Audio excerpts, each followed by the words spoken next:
افغان حکومت سے بات ضروری۔ سول ملٹری تعلقات ٹھیک ہیں۔ کرائے کا اسلحہ کہاں ملتا ہے؟ پولیس گٹکا فروش۔ سڑکوں پر لڑائی کس کی؟ مسافروں کے لیے کھانا۔ اور برف کی چادر کس نے اوڑھی؟ یہ سب بھی ہوگا بلیٹن کا حصہ، لیکن سب سے پہلے آپ کو بتائیں کہ داعش کے لیے چھٹکارے کے لیے طالبان واحد اور بہترین آپشن ہیں۔ دنیا کو ہر صورت افغان حکومت سے بات کرنی چاہیے۔ افغانستان کے مسئلے پر اپنی ناکامیاں چھپانے کے لیے پاکستان کو قربانی کا بکرا بنایا گیا۔ امریکی جنگ کا حصہ بننے پر شدت پسند گروپس پاکستان پر حملہ آور ہوئے۔ طالبان نے یقین دلایا ہے کہ افغان سرزمین سے پاکستان پر حملے کی اجازت نہیں دیں گے۔ وزیر اعظم عمران خان کا غیر ملکی میڈیا کو انٹرویو، کہا امریکی عوام کو افغانستان کی صورتحال سے گمراہ رکھا گیا۔ امریکی جنرل مزید فوج اور وقت مانگتے رہے۔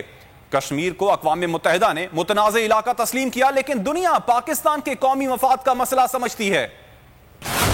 داعش سے چھٹکارے کے لیے طالبان واحد اور بہترین آپشن ہے۔ وزیر اعظم عمران خان کا غیر ملکی میڈیا کو انٹرویو، کہا افغانستان کے مسئلے پر اپنی ناکامیاں چھپانے کے لیے پاکستان کو قربانی کا بکرا بنایا گیا۔ Believe me, Taliban are the best bet to get rid of ISIS. That is the only option left. Isolating them, sanctioning them is going to apart from anything else, apart from the chaos. وزیر اعظم نے کہا کہ امریکی جنگ کا حصہ بننے پر تشدد پسند گروپس پاکستان پر حملہ آور ہوئے۔ عمران خان نے کہا کہ کشمیر کو اقوام متحدہ نے متنازع علاقہ تسلیم کیا، لیکن دنیا پاکستان کے قومی مفاد کا مسئلہ سمجھتی ہے۔ انسانی حقوق پر بھارت کو تنقید کا نشانہ کیوں نہیں بنایا جا رہا؟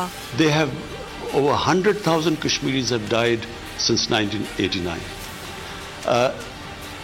The way what they are doing in Kashmir right now, and the UN reports saying what they are doing.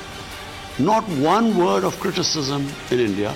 Not just that, what they are doing to the minorities in India, to the Muslims in India, Muslims in Assam, the laws they have passed. It's a total racist government. وزیر اعظم نے کہا کہ آزادی اظہار رائے کے نام پر مذہب کو نشانہ بنایا جاتا ہے۔ مغرب کی قیادت کو مسلمانوں کے جذبات کا احترام کرنا ہوگا۔ نیوزی لینڈ کا دورہ منسوخ کرنے کی سازش بھارت نے کی۔ ہمارے پاس دنیا کی بہترین انٹیلیجنس ہے۔ کیوی ٹیم کو مکمل سیکیورٹی فراہم کی گئی تھی اور اس کے باوجود وہ ڈر کر چلے گئے۔ ایک سوال کے جواب میں وزیر اعظم نے کہا کہ دورہ پاکستان سے انکار پر انگلینڈ نے دنیا کے سامنے اپنا تاثر خراب کیا۔ اگر پاکستان انگلینڈ کے ساتھ ایسا کرتا تو اس کے کیا جذبات ہوتے؟ وزیر اعظم نے کہا کہ بھارتی کرکٹ بورڈ دنیا کا امیر ترین بورڈ ہے جس کے گرد دنیا کی کرکٹ گھومتی ہے، اور اس کے سامنے انکار کی کسی کو جرأت ہی نہیں، کیونکہ اس سے بھاری مالی خسارہ ہو سکتا ہے۔ I think England let itself down. I didn't criticize, I didn't say anything. But I think England let themselves down because I expected a bit more from it. And of course the biggest worry of protection of the foreign teams is for us. Imagine if something happens in Pakistan to a team, we are responsible. So I checked thoroughly. We had completely secured everything. I mean, even the New Zealanders, they got scared and they left. But وزیر داخلہ شیخ رشید احمد نے کہا ہے کہ ملک میں civil military تعلقات ٹھیک ہیں، تقرر اور تبادلے معمول کی بات ہے۔ میڈیا سے گفتگو کرتے ہوئے شیخ رشید نے کہا کہ پاکستان حساس ترین 4-5 ماہ سے گزر رہا ہے۔ پڑوس میں بڑی تبدیلی آئی ہے، پڑوس میں بدامنی ہوئی تو حالات کا یہاں بھی سامنا کرنا پڑ سکتا ہے۔ انہوں نے مزید کہا کہ پی ڈی ایم سیاسی فیصلہ کرتے وقت خطے کے حالات سامنے رکھے، وہ جو کچھ کرنے جا رہے ہیں یہ نہ ہو ان کے گلے پڑ جائے۔ عمران خان 5 سال پورے کریں گے۔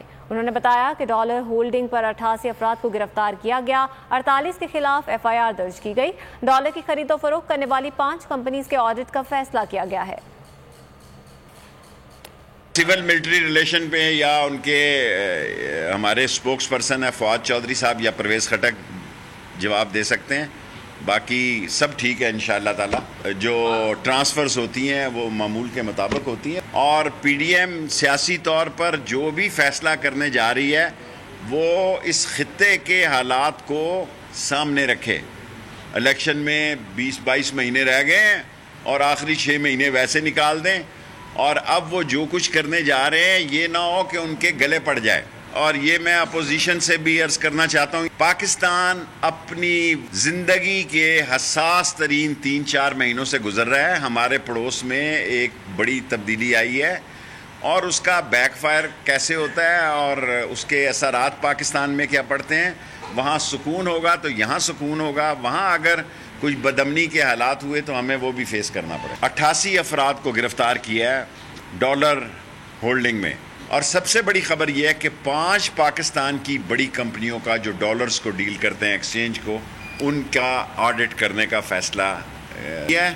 اور الیکشن کمیشن میں پی ٹی آئی کی مراد برائی، حکومتی جماعت کو نون لیگ اور پاکستان پیپلز پارٹی کے پارٹی فنڈز تک رسائی دے دی گئی.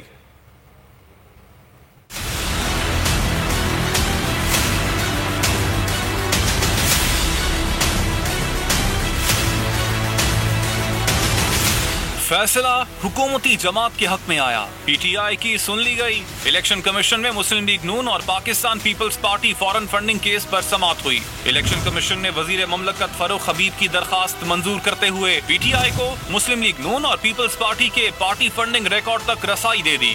فاروق حبیب نے فیصلہ موقف کی فتح قرار دیا کہ آپ کے اکاؤنٹوں کے اندر 10 کروڑ 5 کروڑ 15 کروڑ 20 کروڑ جمع کروانے والے یہ کون سے لوگ ہیں، ان کے کو شناختی کارڈ بتا دیں، ان کے کو نام بتا دیں.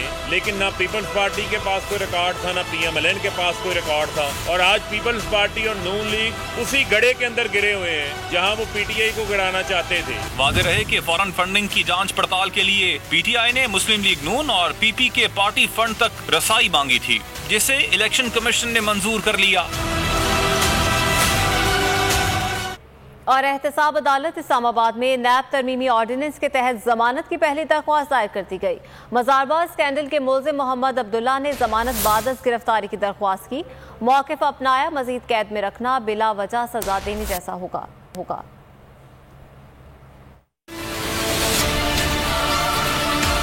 نیب آرڈیننس میں ترمیم، کسی کو تکلیف کچھ کو ریلیف. نیب ترمیمی آرڈیننس کے تحت ضمانت کی پہلی درخواست.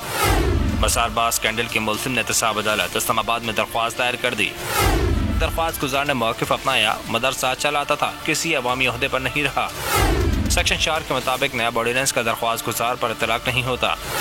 نیب آرڈیننس کے تحت کیس کے حتمی فیصلے تک ضمانت منظور کی جائے. مجموعی طور پر ترمیمی آرڈیننس کے تحت ریلیف کی دوسری درخواست دائر کی گئی ہے. اس سے پہلے B4U کے مالک نیب کا دائرہ اختیار چیلنج کر چکے ہیں. حکومت مخالف اتحاد پی ڈی ایم کا سربراہ اجلاس آج ہوگا. مولانا فضل الرحمان کی زیر صدارت کراچی میں ہونے والے اجلاس میں حکومت مخالف تحریک کے اگلے راؤنڈ کا پروگرام فائنل کیا جائے گا.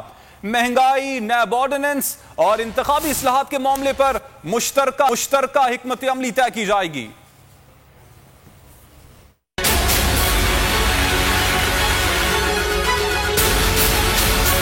احتجاجی تحریک سیزن 2 کی تیاری پی ڈی ایم قیادت آج سر جوڑے گی. کیا ہوگا سیزن 2 کا عنوان؟ کیسے سر کرنی ہے رکاوٹوں کی چٹان. سیاسی قیادت کچھ اپنی کہے گی، کچھ دوسروں کی سنے گی. اجلاس کی صدارت مولانا فضل الرحمان کریں گے. اجلاس میں مہنگائی، انتخابی اصلاحات اور نیب آرڈیننس سمیت دیگر امور پر بات چیت ہوگی. نومبر اور دسمبر میں جلسوں کا شیڈیول فائنل کیا جائے گا. اس کے ایجنڈے میں شامل ہے سبسکرائب کریں اور بیل دبائیں تاکہ کوئی خبر رہ نہ جائے.